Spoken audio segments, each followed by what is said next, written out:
pagi semuanya. Terima kasih untuk teman-teman yang udah hadir. Kali ini perkenalkan, nama saya Anggi Oktaviana Irfan dari Insight Investment Management. Kali ini saya berkesempatan untuk sharing terkait kondisi pasar mingguan untuk periode 6 Februari sampai 10 Februari 2023. Baik, langsung saja ya kita mulai. Untuk teman-teman yang udah hadir, kita lanjut langsung ke materi ya. Untuk minggu lalu sendiri, IHSG ditutup melemah sebesar 31,4 poin atau turun sebesar 0,5% ke level 6.880,33. Investor asing sendiri tercatat melakukan late buy sebesar 215,85 juta US dollar selama seminggu, sehingga secara year to date asing telah melakukan net buy sebesar 90,56 juta US dollar. Ini merupakan pertama kalinya investor asing mencatat net buy sepanjang tahun ini. Lanjut ke pergerakan bursa saham yang cukup volatile dan ditutup melemah tipis pada minggu lalu yang dipengaruhi oleh volatilitas saham-saham teknologi yang turun sebesar 7,64% dalam sepekan terakhir. Meski secara year to date 10 Februari 2023 masih mencatatkan kenaikan sebesar 4,3%. Beberapa sektor-sektor yang masih menjadi pemberat indeks selama sepekan ini yaitu tentu saja sektor saham infrastruktur dan properti. Sementara untuk sektor lainnya seperti sektor kesehatan, kemudian basic material dan consumer non-cyclical mencatatkan performa positif dikarenakan imbas sektor rotasi yang terjadi pada minggu lalu atas sentimen negatif yang terus melanda sektor teknologi yang telah naik sejak awal tahun ini. Dan sektor komoditas tentu selalu menjadi primadona sejak tahun lalu. Kemudian kita beralih ke pasar obligasi.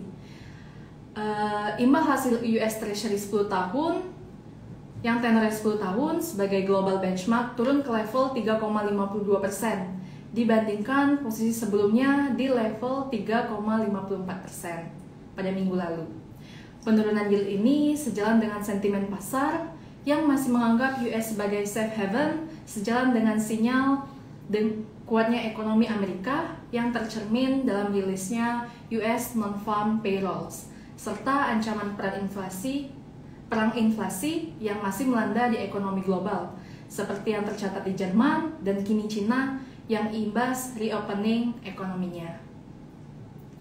Kemudian pada obligasi pemerintah sendiri, imbal hasil obligasi pemerintah bertenor 10 tahun naik sebesar 12,7 basis poin menjadi 6,67%, dengan kepemilikan asing berada pada level 811,75 triliun rupiah. Kenaikan yield ini merupakan imbas dari aksi profit taking investor asing sebesar 49 juta US dollar. Meski demikian, aksi beli oleh investor domestik menahan laju kenaikan yield lebih tajam. Per tanggal 9 Februari 2023 sendiri, tercatat transaksi institusi perbankan masih mendominasi sebagai net buyer terbesar sebesar 4,52 triliun rupiah, disusul oleh institusi asuransi dan dana pensiun sebesar 3,98 triliun rupiah. Sementara Bank Indonesia menjadi net seller dengan penjualan bersih sebesar 4,09 triliun rupiah. Pergerakan yield ini terjadi sebagai antisipasi penambahan supply obligasi pada lelang Sun Selasa pekan ini. Sampai dengan minggu lalu pun, spread obligasi benchmark pemerintah dengan US Treasury masih terjaga pada level 300 basis point. Kita masuk ke untuk indikator mata uang kita sendiri. Pada akhir minggu lalu, rupiah ditutup melemah sebesar 1,62% terhadap dolar Amerika Serikat ke posisi 15.134 rupiah per dolar Amerika Serikat. Di sisi lain, persepsi risiko Indonesia cenderung memburuk, ditandai oleh kenaikan CDS 5 tahun yang turun sebesar 11,6 basis poin ke level 90,51. Beralih ke pasar komoditas. Harga batu bara sendiri meski sempat melonjak kembali atas kekhawatiran suplai dari Australia, emas hitam ini pun kembali turun pada akhir minggu lalu. Harga batu bara tertekan dikarenakan imbas dari penurunan global demand dan penurunan harga gas, sehingga diekspektasikan akan terjadi oversupply setelah musim dingin berakhir. Beranjak ke komoditas lain, yaitu nikel, harga nikel pun masih stabil atas ekspektasi industri electrical vehicle yang akan terus tumbuh seiring kenaikan minat atas electrical vehicle itu sendiri. Sedangkan untuk harga emas, dunia masih kuat sebagai alternatif pilihan safe haven dan antitesis dari US dollar.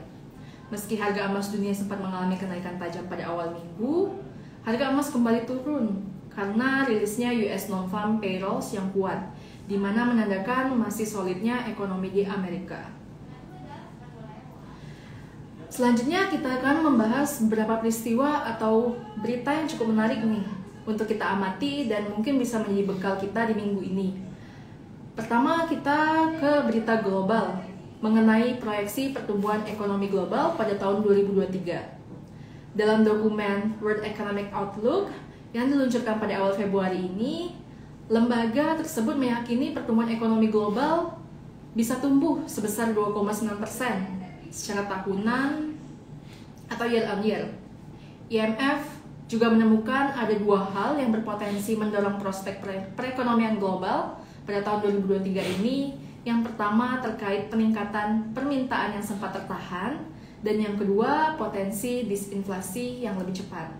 Selain itu, IMF juga melihat masyarakat mulai beralih ke konsumsi jasa, sehingga mampu menekan inflasi dari sisi barang.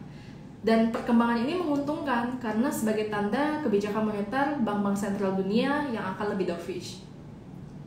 Lanjut, kita membahas tentang berita regional. Datang dari Amerika dan Kanada yang mencatatkan defisit current account balance per Desember 2022. Di bawah ekspektasi analis. Dan yang kedua, inflasi per Januari 2023 menjadi masalah di Jerman dan China yang mengalami kenaikan dibandingkan di bulan-bulan sebelumnya guna memerangi inflasi. Guna memerangi inflasi itu sendiri, Bank of Australia juga kembali menaikkan suku bunganya pada Selasa lalu. Kemudian lanjut dari sisi domestik terkait inflasi, di mana Bank Indonesia telah mengerek suku bunganya kebijakannya sebesar 225 basis poin sejak Agustus 2022 hingga 2023. Makroekonomi dan pasar keuangan LPM FEBUI Bapak Teuku Rifki menilai upaya pengendalian inflasi oleh BI tersebut telah menunjukkan hasil yang baik. BPS mencatat inflasi inti pada Januari 2023 sebesar 3,27% secara tahunan year on year atau melandai dari inflasi inti pada Desember 2022 sebesar 3,36% year on year.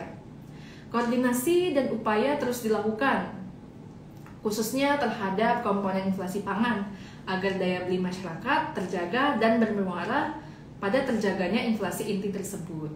Sedangkan dari sisi kebijakan, Bapak Rifki menyiratkan kenaikan suku bunga acuan oleh BI selama ini sudah memadai untuk menjangkar inflasi inti tersebut. Sementara itu, Badan Pusat Statistik juga melaporkan pertumbuhan ekonomi Indonesia berhasil tumbuh sebesar 5,01% pada kuartal 4 2022. Kepala BPS Bapak Margo Yuwono juga mengatakan produk domestik bruto Indonesia atas dasar harga berlaku sebesar 5.114,9 triliun rupiah. Meski di atas 5%, pertumbuhan ini lebih rendah dari pertumbuhan pada kuartal 3 2022 tahun yang lalu, yang pada waktu itu tumbuh sebesar 5,72%. Dengan perkembangan tersebut, pertumbuhan ekonomi di kuartal 4 2022 ini berhasil menghantarkan pertumbuhan ekonomi sepanjang tahun 2002 yang berada di level 5,31% year on year. Pertumbuhan ekonomi ini masuk ke dalam perkiraan pertumbuhan ekonomi baik dari pemerintah yang berkisar antara 5% hingga 5,3%, dan perkiraan pertumbuhan ekonomi 2022 dari Bank Indonesia sebesar 4,5% sampai 5,3%. Kemudian ada berita positif lainnya juga datang dari hasil rilis Bank Indonesia yang mencatatkan cadangan devisa kita Indonesia pada bulan Januari 2023 naik menjadi 139,4%, 4 miliar US dollar. Bank Indonesia juga menyebut cadangan devisa tersebut mampu mendukung ketahanan sektor eksternal serta menjaga stabilitas makroekonomi dan sistem keuangan Indonesia. Bank Indonesia juga mengatakan cadangan devisa ini berpotensi menunjukkan hasil yang positif didukung capital inflow ke pasar obligasi dan penerbitan global obligasi pemerintah. Dan untuk pekan ini terdapat tanggal-tanggal penting yang kita nantikan mengenai data trade balance Indonesia pada tanggal 15 Februari 2023 dan pengumuman BI 7 days repo rate pada 16 Februari 2023. Terima kasih untuk teman-teman yang udah hadir. Sekian weekly update dari kami. Terima kasih atas perhatiannya. Mudah-mudahan membantu teman-teman investor dan sobat insight, dan semoga menjadi bekal untuk kita semua di minggu ini ya. Saya Anggi Oktavia Irfan pamit undur diri.